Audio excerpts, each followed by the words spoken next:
The time has come. It is time to take Mama Sharry Baby out of her current setup, which is 90% moss with some small bark in there that is probably deteriorated by now, and put her into her Leca home. The reason I'm doing it right now, and I do have my bare minimum what I need for this because she's been with me since 2019, so I don't have to worry about, all the extras, but I have sterilized my cutting utensil. I do have some hydrogen peroxide just in case we have to cut anything. I mean roots, and then of course I have the coffee because who knows how long this is going to take. She's been in this particular setup, I believe, since 2020. Let's see. Yes, so she's been in this, since January of 2021. So almost 2 years. And let's just get into it. Well, this year she bloomed for me for the first time, and she gave me 2 beautiful, beautiful spikes. And let's just take this out. Now she does have, let me just show you real quick before we unpot her. She does have this new growth right here, and this is about the stage when she starts growing her new roots. So now is as good a time as any to get her out. She does have another new growth on the side of her that she's had there for a while. I may end up having to sit down for this. We'll see what happens here. I figured it might be a little easier to stand with such a big plant. So I'm gonna grab her, actually before we do anything, I'm gonna cut some of these roots because you can see she has taken this wick that used to hang into the water, and look at all the roots just patted up against there. So let me just take, and we're just gonna cut all of these roots on the bottom just so that it makes it a little easier to come out. And some of these are still good, but either way it goes, she's got to come out of this pot. So it might be a little raggedy to do this. Just rip this out, and I'm going to reuse this wicking rope if I can in the Leca setup so that the water disperses. And the Leca that I bought for her and cleaned and all that stuff, I did the video on, I'll link it down below. It still kind of has some areas where it's floating. I'm going to use it anyway because when I had it soaking for the initial 30 minutes, the top did stay wet, so I'm hoping that it's a lot more wicking than what I'm thinking it is. So let's see if we can get her out now. There we go. And I'm grabbing her from one of her oldest bowls, and I'm pulling on the pot, not necessarily the plant. All right. So the way that this wick works is you stick it in the pot, and it comes up through the center so that it evenly disperses. So see if I can pop that out. You know what? I'll do that later.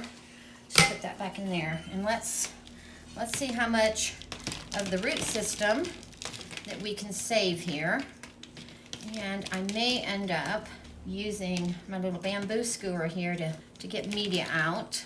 This is going to take a while. She is very, very root bound here, which I guess is a good thing that she's got all these roots and that she's nice and healthy. But as you can see, the root, look at those.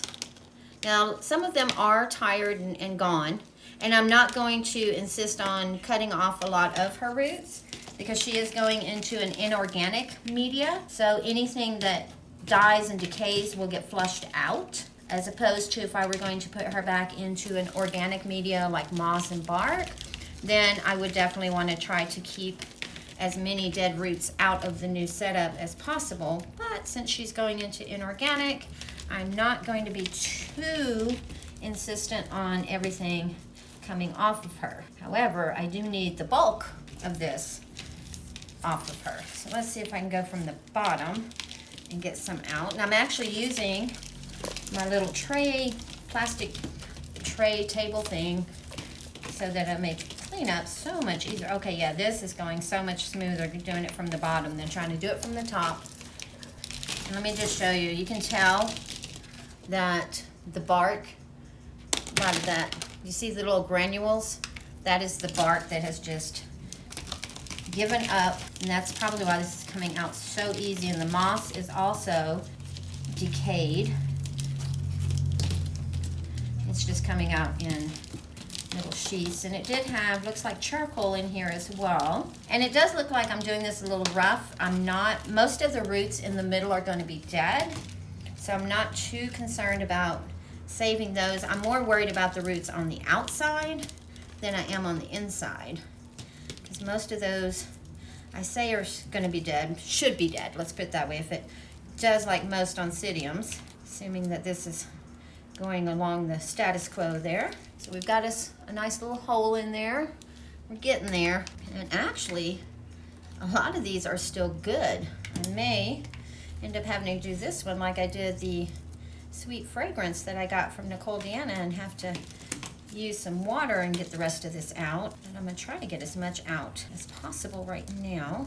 How many of you have the Sharry Baby? And if you don't have it, do you want it? Now this year, even though she had 2 spikes, she did not permeate the room with the chocolate fragrance.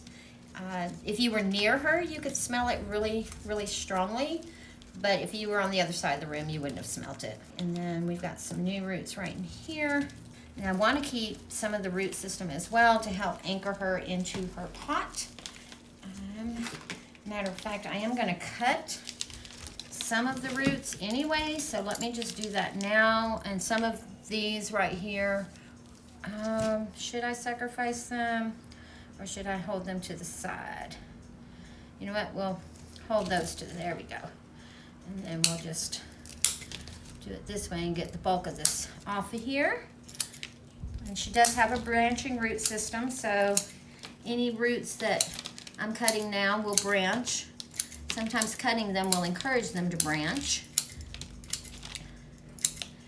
There we go. And now, should be able to get to her a little bit better. Spread her out a little better. When I did get her back in 2019, she came out of bloom. She was not in bloom. A friend of mine and I had gone out for brunch for my birthday and stopped by Nick's Garden Center, a local garden center nursery here in Denver, Colorado. And I saw this and I said, oh my goodness, that's a Sharry Baby. I want one of those. And I said, and she said, but it's not in bloom. I said, I know, but I want it anyway. So I picked it up and I was gonna buy it. And when we get to the register, she ended up purchasing it for me for my birthday that year. We have some new roots coming off of an older growth. Let me show you real quick. See, we've got some new root growth coming off of this bulb here, which we have another new growth. So that is great. I will take that sheath off here in a little bit. I'm gonna leave it on there to remind me that it's there so I don't damage it while I'm sitting here trying to get all of this out. Yeah, there, she has eaten up all of the media. Like there's little pieces of moss, but most of the moss is just chopped up. Just chopped up. That is, so I guess 2 years is the ideal there. And then there are those that are gonna say, this is not the right time to repot. You have to repot in the spring. Yes and no. I grow in my home, so I don't really have to worry about Mother Nature and relying on her for my temperatures. I kind of control that myself. At the same time, sometimes you have to repot when the orchid tells you it is time to repot. Just cut that section of old root off there. And the time to repot any orchid, but especially your oncidiums, is when you have a new growth that is getting ready to shoot out a new root system for you. And then anything that you damage, or like I know I'm damaging roots here, but I have the new growth in the center there that is already about to start her roots. Because having watched her for the last almost 3 years, that is about the size that she will start producing those roots.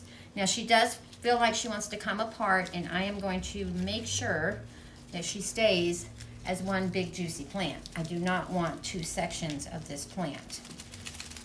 I want it all in one. I already have number 2 and a number 3. So Sharry Baby number 3 is in the Leca setup. Sharry Baby number 2 she's due for a repot. The moss and the bark that she's in is probably gone over as well, because she's been in there right at 2 years. When I initially repotted this one, I wasn't paying attention and she just fell apart. And the one that's in the Leca, Sharry Baby number 3, she actually grew from a back bulb. And I did that as an experiment just to see if it would, and it did. I am going to shut this off real quick. I'm gonna take her to the sink and wash out the rest of the media as best as I can. I can loosen some more of these roots here. Let me hold her so she doesn't flip around.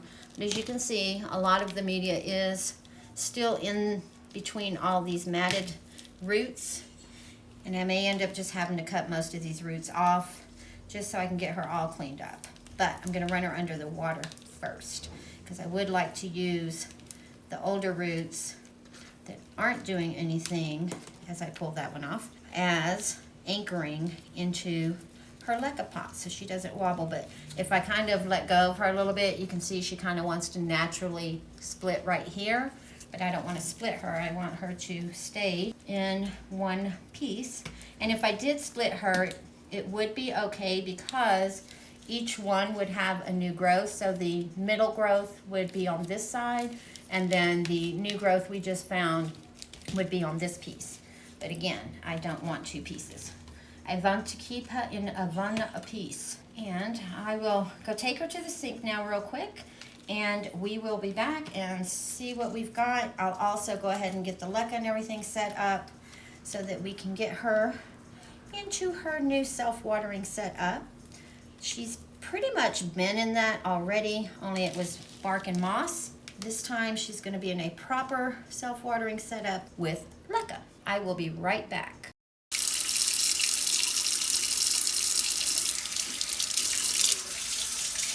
So I've got everything ready, I think. Miss Sharry Baby has been rinsed off, washed off. I've not cut up any more roots than what we saw at the beginning. Have my Leca, and normally I would separate and just do either small or medium, but most of this Leca is small and medium. There are a couple of big pieces in there. I'm just gonna leave it alone. So this pot is all the way from Spain, from Nina, from Ninja's Orchids. It's actually 2, it's a self-watering set up here. I did have my husband take the bottom of this pot off, so we've got holes here, and then he also drilled some holes. Can you see them? Drilled me some more holes onto the side there. And I've got a big scooper and a little scooper. So we'll start off with the big scooper, and it's gonna get noisy, so I will apologize. Oh, you know what I forgot? I forgot the water for the pot. I'll be right back. Now that we have water in here, and this is just plain filtered water, there's nothing added to it. I did not soak her in CalMag or anything like that like I normally would. What I am going to do after I repot her, the water that I'm going to add to the reservoir will be some CalMag with it. So let's just fill in the bottom. But you see how it's still kind of real floaty? I don't know if I like that. There, some of them are dropping to the bottom. I don't know if I'm able to do this with the water in there because they're just floating too much. Floating, floating, floating too much. Let me see something here. Let's drain, and I'm going to do it without the water in it, because otherwise this stuff's just going to float too much. Let's see. See if we can do this without making a mess. Wish me luck, because earlier I was doing this and I spilt water everywhere. So there'll be a little bit of water at the bottom, but not too much. Put that off to the side. All right. And there we go. All right, so I'm gonna position Miss Lady, remembering that I want her in one piece. So I feel like she's got enough roots to kind of anchor her. Get them all in there. And I'm just gonna set her right in the center of the pot. There we are. And hopefully now she'll have a few years worth of growth where she can just stay in this pot without me having to disturb her again. So she did 2 years with the moss and the bark mixture. So this one here, she should be able to stay in indefinitely until she outgrows the pot. And let me just slide her over a wee bit. But I was telling Nina, I was admiring her pots in a video and told her I was looking for something similar for the Sharry baby here. And a few weeks later, these pots arrived in the mail along with some, what us old folks like to refer to as a knickknacks. All right, so she's staying pretty good by herself. Let me just put another big pour right here. And then what I'm going to do is I'm going to kind of hold her in the center here again so she doesn't separate, and lift her up just a smidgy. Try and get all of the lecca in there. Sorry for the noise. Get all that lecca settled in. And now I'm going to add a little bit of water and see what happens. Let's see, I almost spilled water all on the floor. Not what I needed in my life right now. All right, there we go. Now let's give her another jiggle. Let me hold her together so she doesn't jiggle apart. As Nina says, shake, shake, shake. Shake, shake, shake. Shake your lecca. Shake your lecca. There we go. Now I'm going to use the little smaller one. And we will finish filling her up. And the nice thing about lecca is you can kind of move it where you want it. So like these pseudobulbs right back here in the back, I don't want them buried because I don't want them to rot.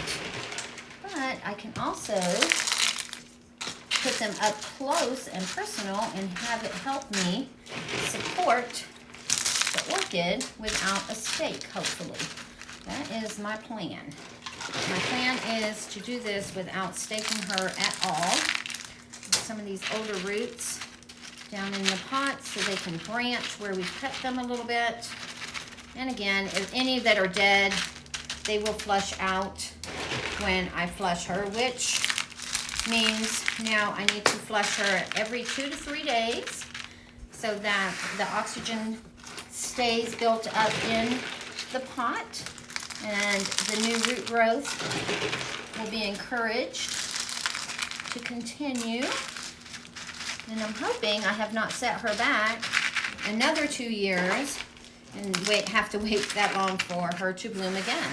Maybe now that she's bloomed once, perhaps she will bless me and grace me with her blooms off of each growth. Hey, a girl can dream. A girl can dream. And this girl right here is a dreamer, so nothing wrong with that. All right, let's see. Let's do the shake, shake, shake. Shake, shake, shake. Lecca shake. Lecca shake. There we go. Let's see. She seems to be pretty decently secured into this pot. And that new growth right here does sit right there, and that lecca should let it grow down. Now there's the sheath. So I'm going to take the sheath off now because this way, when this one starts growing its new roots, they will go directly into the media. Just give me a second here. Lift her up just a smidge here to get that sheath off. Because it's right at the point of drying out, not quite dry. Probably should have done this before I put her in the pot, but I wanted to make sure I remembered that there was a new growth there so that I didn't damage it in the process. There we go. Okay, so now let's get that lecca back up in there.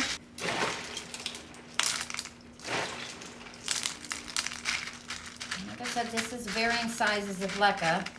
You have to wait and see how it does. Now, if it dries out a lot on the top and I see that it's not working as well as I'd like it to, then I will separate the lecca and repot her in just small and medium. But majority of this lecca is small and medium when I got ready to start separating it, so I just left it It's like, why spend that time when most of it is going to go into the same pot anyway? Well, there, ladies and gentlemen, is our Sharry Baby Mama in her new, lovely, self-watering setup. And I will drain the water that we just had her in. Matter of fact, let me just pick her up and let me see. Yeah, so she's not too wobbly. She's a little wobbly. There's a new root growing right here that I'm going to get a little bitty piece of leca, and I'm just going to put it right next to it to encourage it to go down into the pot. We will check on her in about a month when we do another Sharry Baby update with all of them and see how she's doing. Fingers crossed that she continues to grow and thrive. Now the problem, where am I going to put this? I didn't think that one through. I'll find a spot and show you guys. Be back once I figure it out. So after rearranging this corner about 12 times, went back to, she's back in her original spot right here in front of this east-facing window. She loves it. She seems to thrive there. I didn't want to put her somewhere else. Tried doing the stool, but then the cat Leia was too big to sit on the table, and some of the bigger girls, and I didn't want to do a whole rearranging. Come spring, I'll have to. Actually, come to think of it, in a few weeks, right before Thanksgiving, I'll have to rearrange the girls because of Christmas, and we have to put our tree up. And we normally put our tree right here in front of the window. Let me know if you think this is going to work, or if, because I forgot to put the wicking material in there, if perhaps I'm going to have to unpot and put a wick in there. I'm going to watch her for a week and see how the top layer does. If it dries out too quickly, then of course I'll have to add that wicking effect in there, but otherwise she's going to stay where she is. And when I took her out of the water, when we potted her up, there was a bunch of debris in there, so I expect to see that for the next few weeks. Everybody have a beautiful day, and I'll see you on the next one.